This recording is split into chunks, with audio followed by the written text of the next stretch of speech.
Hello friends, स्वागत है आपका हमारे यूट्यूब चैनल जीके ट्रैकर पर। तो फ्रेंड्स, हमारी जो सीरीज़ थी उत्तराखंड जिला अध्ययन की, तो आज हम उसमें 11वें जिले के बारे में पढ़ने वाले हैं, बागेश्वर के बारे में। ठीक है। और इसके बाद केवल दो जिले बच जाते हैं, उधम सिंह नगर और चंपावत। उनको भी जल्दी से ख़त्म करके इसकी कंप्लीट पीडीएफ आप हमारे टेलीग्राम चैनल से डाउनलोड कर सकते हैं। ठीक है फ्रेंड्स, तो चलिए इस वीडियो को शुरू करते हैं। अभी तक आपने अगर पिछले वीडियोज़ नहीं देखे हैं, आप उनको जाके देख सकते हैं। ठीक है, वहाँ पर मैंने क्वेश्चंस के साथ एक्स्ट्रा फैक्ट भी बताए हैं। तो चलिए इस वीडियो को शुरू करते हैं। पहला क्वेश्चन है आज का, अल्मोड़ा से अलग बागेश्वर जनपद का गठन किस वर्ष किया गया था। तो यानी कि यहाँ पे आपके दो क्वेश्चन बन जाते हैं। पहला कि बागेश्वर को किस जनपद से अलग किया गया था, अल्मोड़ा से। 1997 में इसको अलग किया गया था। ठीक है। अगर हम बागेश्वर के क्षेत्रफल की बात करें तो 2246 वर्ग किलोमीटर इसका कुल क्षेत्रफल है, और ये राज्य का 11वां सबसे बड़ा जिला है, यानी कि जो तीन सबसे छोटे जिले हैं उन्हीं में से एक है बागेश्वर। ठीक है। विधानसभा सीटों की बात करें तो बागेश्वर में दो विधानसभा सीटें हैं। कौन कौन सी, एक है कपकोट और बागेश्वर। देखिए यहाँ पे जहाँ पे सीटें कम है ना, वहाँ की विधानसभा सीटें पूछने के ज़्यादा चांसेस रहते हैं। कई बार पूछा जा चुका है कि कपकोट कहाँ है, तो कपकोट विधानसभा सीट बोले, या फिर आपको तहसील पूछे ये कहाँ है, ये बागेश्वर में है। ठीक है। तहसीलों की बात करें तो बागेश्वर में 6 तहसील हैं। कौन कौन सी तहसील हैं, दो तहसील तो यही हैं, कपकोट और बागेश्वर। अन्य है गरुड़, कांडा, दुगनाकुरी और काफली गौर। तो ये 6 तहसीलें कहाँ स्थित हैं, बागेश्वर में। ठीक है फ्रेंड्स। ब्लॉक की बात करें तो विकास खंड कितने हैं बागेश्वर में, 3 विकास खंड हैं। कौन कौन से, एक है कपकोट, बागेश्वर और गरुड़। ठीक है, ये 3 विकास खंड यहाँ पर स्थित हैं। अगला है उत्तरकाशी, उत्तर का वाराणसी किसे कहा जाता है। तो उत्तर का वाराणसी के नाम से जाना जाता है बागेश्वर को ही। ठीक है। इसका पौराणिक नाम क्या है, अग्नि तीर्थ, और अन्य नाम क्या है, व्याघ्रेश्वर। क्योंकि यहाँ पर वागनाथ देवता का मंदिर है, इसीलिए इसका पुराना नाम क्या था एक, और व्याघ्रेश्वर, और पौराणिक नाम क्या है, अग्नि तीर्थ। आपको पूछा जा सकता है कि किस जनपद को अग्नि तीर्थ के नाम से जाना जाता था पौराणिक काल में, वो था बागेश्वर। कुमाऊं गैजेटियर में किस स्थान को ईश्वर का वचन कहा गया है। तो ईश्वर का वचन कहा गया है बागेश्वर को, किसमें, कुमाऊं गैजेटियर में। ठीक है। अगला है, बागेश्वर किन पर्वतों के मध्य में स्थित है। तो जो बागेश्वर है कौन से पर्वतों के बीच में बसा हुआ है, ये बसा है भीलेश्वर और नीलेश्वर पर्वत के मध्य में। बहुत बार ये प्रश्न पूछा जाता है। ठीक है। मानस खंड में गोमती नदी को क्या माना गया है। मानस खंड में गोमती को यमुना के समान माना गया है, और सरयू को गंगा के समान माना गया है। ठीक है। अगला है, मानस खंड में सरयू और गोमती नदी के संगम को क्या कहा जाता है। तो देखिए इन दोनों का संगम कहाँ, बागेश्वर में ही होता है। ठीक है। तीर्थराज प्रयाग इनके संगम को कहा गया है। तो आपको पूछा जा सकता है किन नदियों के संगम को तीर्थराज राज प्रयाग के नाम से जाना जाता है। ठीक है। तो आप हो सकता है कि अलकनंदा और भागीरथी के साथ चले जाएं, लेकिन आपको ध्यान रखना है कौन सी है, सरयू और गोमती। ठीक है, मानस खंड में कहा गया है। कुमाऊं की सबसे पवित्र नदी किसे माना जाता है। तो कुमाऊं की सबसे पवित्र नदी मानी जाती है सरयू नदी को। ठीक है फ्रेंड, इस वीडियो के एंड में भी, जैसे हम हमारी पिछली वीडियोस में भी करते रहे हैं, कुछ वन लाइनर को और देखेंगे। ठीक है, तो बने रहिए वीडियो के साथ। अगला है, काली नदी को सर्वाधिक जल किस नदी से प्राप्त होता है। तो देखिए काली नदी जो है, इसको सर्वाधिक जल राशि किससे प्राप्त होती है, सरयू से प्राप्त होती है। और सरयू की कुल लंबाई कितनी है राज्य के अंदर, 146 किलोमीटर इसकी कुल लंबाई है। ठीक है। बागेश्वर के सरमूल या झुंडी नामक स्थान से कौन सी नदी आती है, तो वो नदी है सरयू। तो आपको ध्यान रखना है अभी। ठीक है, सरयू नदी कहाँ से आती है, सरमूल नामक स्थान से, जो कि बागेश्वर में है। और गोमती नदी जो इसकी सहायक नदी है, वो कहाँ से आती है, डेबरा श्रेणी से आती है, वो भी बागेश्वर से ही आती है। ठीक है। अगला महत्वपूर्ण प्रश्न है, सास बहू नामक खेत कहाँ स्थित है। तो सास बहू नामक खेत जो है, ये इसकी लोकेशन भी बागेश्वर में ही ये स्थित है। ठीक है। खीर गंगा और सरयू नदी का संगम कहाँ पर होता है। तो देखिए ये स्थान मैंने आपको पहले भी बताया कि बहुत बार पूछा जा चुका है कि कपकोट तहसील, कपकोट ब्लॉक कहाँ स्थित है, ये बागेश्वर में है। और यहाँ पर किन नदियों का संगम होता है, खीर गंगा और सरयू नदी का संगम होता है यहाँ पर। अगला है, कौसानी किस पहाड़ी पर स्थित है। तो कौसानी जो है यह पिंगनाथ की पहाड़ियों पर स्थित है। ठीक है, कौसानी। और समुद्र तल से अगर बाई चांस इसकी ऊंचाई पूछ ली जाए तो आप इसको याद रखिएगा, 1890 मीटर इसकी समुद्र तल से ऊंचाई है। ठीक है। और ये कौन कौन सी नदियों के संगम पर बसा हुआ है कौसानी, तो ये कोसी नदी और गरुड़ नदियों के संगम पर बसा है। ठीक है, कोसी और गरुड़ नदी के संगम पर बसा हुआ है कौसानी। और कौन सी पहाड़ी पर है, पिंगनाथ की पहाड़ी पर। अगला है, कुमाऊं का गहना किसे कहा जाता है। कुमाऊं का गहना कहा जाता है कौसानी को ही। ठीक है। कौसानी का पूर्व नाम क्या था, कौसानी का जो पूर्व नाम था वो था बलना। उत्तराखंड का दार्जिलिंग किसे कहा जाता है, ये भी महत्वपूर्ण प्रश्न है। उत्तराखंड का दार्जिलिंग भी कौसानी को कहा जाता है। ठीक है। अगला है महात्मा गांधी कितने दिनों तक कौसानी में रहे थे। तो महात्मा गांधी 1929 में 12 दिनों तक वो कौसानी में रहे थे, ठीक है। और जिस स्थान पर रहे थे वो था अनाशक्ति आश्रम, वहीं पर इन्होंने अपना जो जहाँ पे वो रहते वो अनाशक्ति आश्रम के नाम से जाना गया था वो स्थान, ठीक है। अगला है महात्मा गांधी ने भगवत गीता पर अपनी प्रसिद्ध भूमिका अनाशक्ति योग कहाँ लिखी। तो कौसानी में लिखी थी, ठीक है। इसी की रचना वहाँ पर की थी, इसीलिए उस आश्रम को क्या बोला गया, अनाशक्ति आश्रम। कहाँ स्थित है, अगर आपको डायरेक्टली प्रश्न बनता है कि अनाशक्ति आश्रम कहाँ स्थित है राज्य में, तो वो बागेश्वर में कौसानी में स्थित है, ठीक है।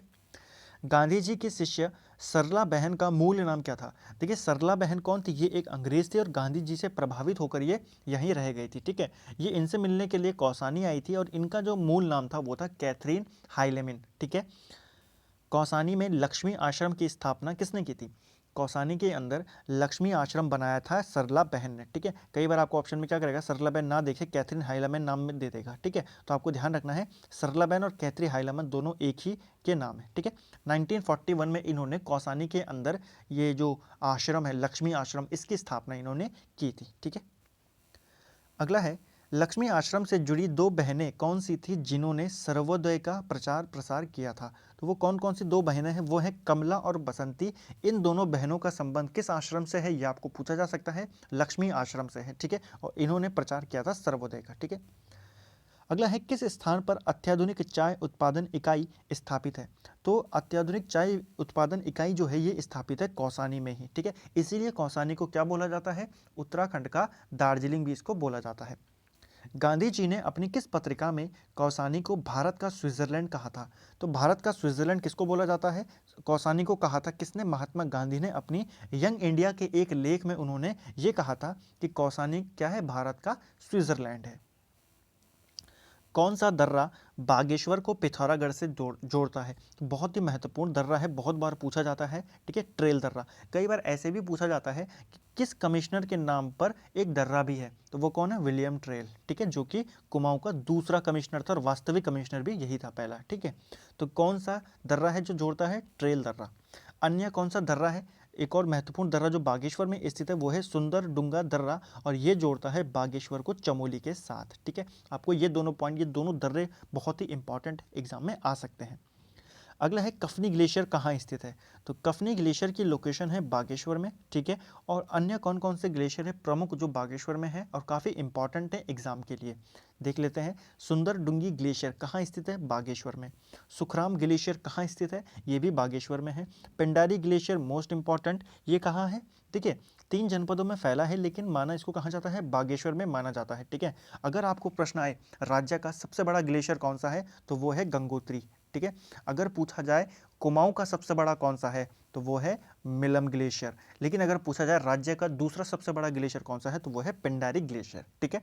कुमाऊं का सबसे बड़ा नहीं है, इसलिए कुमाऊं का मिलम है, गढ़वाल का गंगोत्री है। लेकिन अगर दूसरा सबसे बड़ा पूछा जाए तो वो है पिंडारी, मिलम का नंबर है तीसरा, ठीक है। तो बागेश्वर पिथौरागढ़ ये कुमाऊं के जनपद है, लेकिन ये चमोली में भी पड़ता है, इसलिए ये शुद्ध रूप से इसको कुमाऊं का नहीं माना जाता, ठीक है। लेकिन इसकी इस लोकेशन कहाँ मानी जाती है, बागेश्वर में। अगला है मैकतोली ग्लेशियर कहाँ है, ये भी बागेश्वर में स्थित है। अगला है पिंडर घाटी का अंतिम गांव कौन सा है। पिंडर घाटी का जो अंतिम गांव है वो है खाती गांव और वो बागेश्वर में ही स्थित है। पिंडारी नदी की प्रमुख सहायक नदी कौन सी है। देखिए पिंडारी नदी कहाँ से आती है, नाम से ही पता चल रहा है पिंडारी ग्लेशियर से आती है, और इसकी जो प्रमुख सहायक नदी है वो है आटागाड़। किस नदी से निर्मित घाटी को धान का कटोरा कहा जाता है। तो यहाँ पर कुमाऊं में धान का कटोरा किस नदी की घाटी को कहा जाता है, वो है कोसी नदी को। ये कहाँ से आती है, धार पानी धार नामक जगह से आती है, और ये कहाँ स्थित है, ये बागेश्वर में ही स्थित है, ठीक है। सुल्तानपुर नामक एक जगह है उधम सिंह नगर में, और वहाँ से ये उत्तराखंड से बाहर चली जाती है, ठीक है। कौन सी नदी, कोसी नदी। आपको पूछा जा सकता है कोसी नदी कहाँ से आती है, धार पानी धार बागेश्वर से आती है, और कहाँ तक बहती है, तो उधम सिंह नगर के सुल्तानपुर तक बहती है और वहाँ से ये बाहर चली जाती है। कुल लंबाई की बात करें तो कोसी नदी की कुल लंबाई कितनी है, सुल्तानपुर तक 168 किलोमीटर। इसकी कुछ प्रमुख सहायक नदियां हैं जैसे देवगाड़, मिनोलगाड़, सुमालीगाड़। आपको डायरेक्टली प्रश्न दे देगा मिनोलगाड़ किसकी सहायक नदी है, किसकी सहायक नदी है, कोसी नदी की। ऐसे ही सुमालीगाड़ किसकी सहायक नदी है, कोसी नदी की ये सहायक नदी है, ठीक है। अगला है सुकुंडा ताल किस जनपद में स्थित है। सुकुंडा ताल जो है यह बागेश्वर में ही स्थित है, ठीक है, सुकुंडा ताल। एक और चीज़, जलाशय भी एक और महत्वपूर्ण है जो बागेश्वर में स्थित है, वो है हथछीना जलाशय। ठीक है, तो हथछीना जलाशय कहाँ स्थित है, वो भी बागेश्वर में स्थित है। ठीक है, पूना पैक्ट के विरोध में उत्तराखंड में सभा का आयोजन कहाँ किया गया था। तो देखिए, पूना पैक्ट के विरोध, जब पूना पैक्ट कब होता है, 1932 में अंबेडकर और गांधी जी के बीच में ये होता है। ठीक है, और इसी पैक्ट के विरोध में उत्तराखंड में भी एक सभा का आयोजन किया गया था। कहाँ पर, बागेश्वर में। ठीक है, जैसे हमने कल वाली वीडियो में देखा था अल्मोड़ा वाली, कि जो इल्बर्ट बिल आया था उसके समर्थन में सभा का आयोजन हुआ था, ऐसे ही यहाँ पर पूना पैक्ट के विरोध में हुआ था। ठीक है, अल्मोड़ा वाले में, जो अल्मोड़ा वाली वीडियो थी उसके अंदर कहाँ पर उसका गठन, उसका विरोध के लिए सभा, समर्थन में सभा का आयोजन किया गया था, वो आप मुझे कमेंट करके ज़रूर बताएं। ठीक है फ्रेंड्स, जो इल्बर्ट बिल था उसके समर्थन में सभा का आयोजन कब हुआ था, ये मुझे बताएं। ठीक है, अगला है, बैजनाथ किसके संगम पर स्थित है। तो बैजनाथ जो है यह गोमती नदी और गरुड़ गंगा के संगम पर स्थित है। और अगर ऑप्शन में आपको ऐसे ना पूछा जाए, संगम ना पूछा जाए, तो आप केवल गोमती नदी याद रख सकते हैं कि जो बैजनाथ है बागेश्वर में, ये गोमती नदी के तट पर स्थित है। शिवजी की वीर्यासन मुद्रा में मूर्ति किस स्थान पर है। तो ये कहाँ पर है, मूर्ति इनकी बैजनाथ में है। पार्वती की आदमकद मूर्ति कहाँ है। तो पार्वती जी की भी आदमकद मूर्तियाँ कहाँ बनी हैं, ये बैजनाथ में ही बनी हुई हैं। ठीक है, किस कत्यूरी शासक ने राजधानी जोशीमठ से बैजनाथ स्थानांतरित की थी। तो देखिए, यहाँ पर आंसर है आसंती देव। कहीं कहीं पर किसी बुक में नरसिंह देव भी दिया गया है, तो आप ऑप्शन के अकॉर्डिंग वहाँ पर जाइएगा। ठीक है, जैसे परीक्षा वाणी में क्या दिया गया है, आसंती देव, लेकिन अगर आप घनश्याम जोशी जी की बुक देखेंगे तो वहाँ पर नरसिंह देव दिया गया है। ठीक है फ्रेंड्स, तो आप ऑप्शन यहाँ पर देख लेना। जो ऐसे क्वेश्चंस होते हैं ना जिसमें डबल डबल आंसर्स होते हैं, तो आंसर आयोग जो होता है वो दोनों क्वेश्चंस नहीं देता है ज़्यादातर। ठीक है, बैजनाथ मंदिर का निर्माण किसने करवाया था। बैजनाथ जो मंदिर है इसका निर्माण भूदेव ने कराया था। ठीक है, कार्तिकेयपुर वंश का ये राजा था और यहीं से इसका एक अभिलेख भी प्राप्त हुआ है। आपको पूछा जा सकता है कि बैजनाथ से किस कार्तिकेयपुर राजा का अभिलेख प्राप्त हुआ है, वो है भूदेव का। ठीक है, अगला है, कार्तिकेयपुर राजवंश के किस राजा ने बौद्ध धर्म का विरोध किया था। बहुत ही महत्वपूर्ण प्रश्न है, बहुत बार पूछा गया है। किसने किया था, भूदेव ने ही बौद्ध धर्म का विरोध किया था। अगला है, बागेश्वर के बागनाथ मंदिर का जीर्णोद्धार किसने करवाया था। देखिए, कहीं कहीं पर लिखा गया है कि बागनाथ मंदिर का निर्माण ही लक्ष्मीचंद ने करवाया था, और कहीं पर बोला गया है कि पुनर्निर्माण इसने कराया था। ठीक है, जीर्णोद्धार करवाया था, तो आप इसको देख लेना। ठीक है, जीर्णोद्धार किसने करवाया था, लक्ष्मीचंद ने कराया था बागनाथ मंदिर का। कब कराया था, 1602 में। पुष्कर नाग मेला कहाँ लगता है। पुष्कर नाग मेला लगता है बागेश्वर में। ठीक है, अगला है, राज्य के किस जिले में एक अत्याधुनिक चाय उत्पादन इकाई की स्थापना की गई है। ये भी हम पढ़ चुके हैं पीछे, कौसानी में की है। कौसानी कहाँ है, बागेश्वर में है। कत्यूरियों की अधिष्ठात्री कुल देवी कौन थी। तो कत्यूरियों की अधिष्ठात्री कुल देवी थी कोट भ्रामरी देवी। इनका मंदिर कहाँ है, इनका मंदिर भी बैजनाथ में स्थित है। ठीक है, बागेश्वर में इनका मंदिर स्थित है। भद्रकाली सिद्धपीठ कहाँ स्थित है। तो भद्रकाली सिद्धपीठ जो है यह बागेश्वर जनपद में ही स्थित है। सरयू बगड़ नामक स्थान किस जनपद में स्थित है। तो बहुत ही महत्वपूर्ण प्रश्न है। सरयू बगड़ नाम से ही पता चल रहा है, सरयू आ रखा है, तो हम कहाँ टिक कर देंगे इसको, सीधा बागेश्वर में इसको टिक कर देंगे। सरयू बगड़ नामक स्थान कहाँ है, बागेश्वर में। बागेश्वर में सरयू नदी के तट पर किस वर्ष कूली बेगार प्रथा का अंत हुआ था। तो देखिए, कूली बेगार प्रथा के खिलाफ जो अंत आखिर में जो संघर्ष हुआ था, जो आंदोलन हुआ था, वहाँ पर कब हुआ था, 13-14 जनवरी 1921 को। उत्तरायणी मेला जो लगता है ना यहाँ पर सरयू नदी के तट पर बागेश्वर में, यहीं पर बद्रीनाथ पांडे, चिरंजीवी लाल थे। ठीक है, उनके साथ उनके सहयोगी थे, और उन्होंने क्या किया था, वहाँ पर कुली बेगार का हमेशा के लिए उसका अंत कर दिया था। ठीक है, जितने भी रजिस्टर थे कुली बेगार से संबंधित, उनको उन्होंने नदी में बहा दिया था, और कुली बेगार प्रथा एक तरीके से वहाँ पर कंप्लीटली समाप्त हो गई थी। ठीक है, तो आपको ध्यान रखना है, कुली बेगार प्रथा किस नदी के तट पर समाप्त हुई थी, सरयू नदी के तट पर। उत्तरायणी मेले पे जो मकर संक्रांति के दौरान लगता है, 13-14 जनवरी के ये घटना है। ठीक है, कवि सुमित्रानंदन पंत का जन्म किस स्थान पर हुआ था। सुमित्रानंदन पंत का जन्म कौसानी में होता है, ये आपको ध्यान में रखना है, बहुत बार पूछा जाता है, और इनका जन्म वर्ष बहुत बार पूछ लिया जाता है। ठीक है, कब हुआ था, 20 मई 1900 को इनका जन्म होता है। कहाँ पर, कौसानी में। इनके बचपन का नाम क्या है।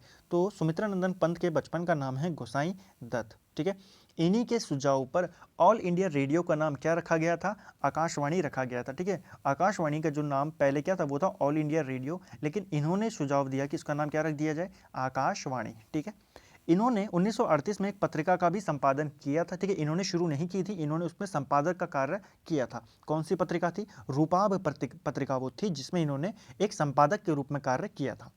इनको 1961 में पद्म भूषण मिल चुका है और ज्ञानपीठ पुरस्कार इनको 1968 में मिला था चिदम्बरा के लिए, ठीक है। साहित्य अकादमी पुरस्कार इनको किस वर्ष मिला है वो आप मुझे कमेंट करके ज़रूर बताएं, ठीक है।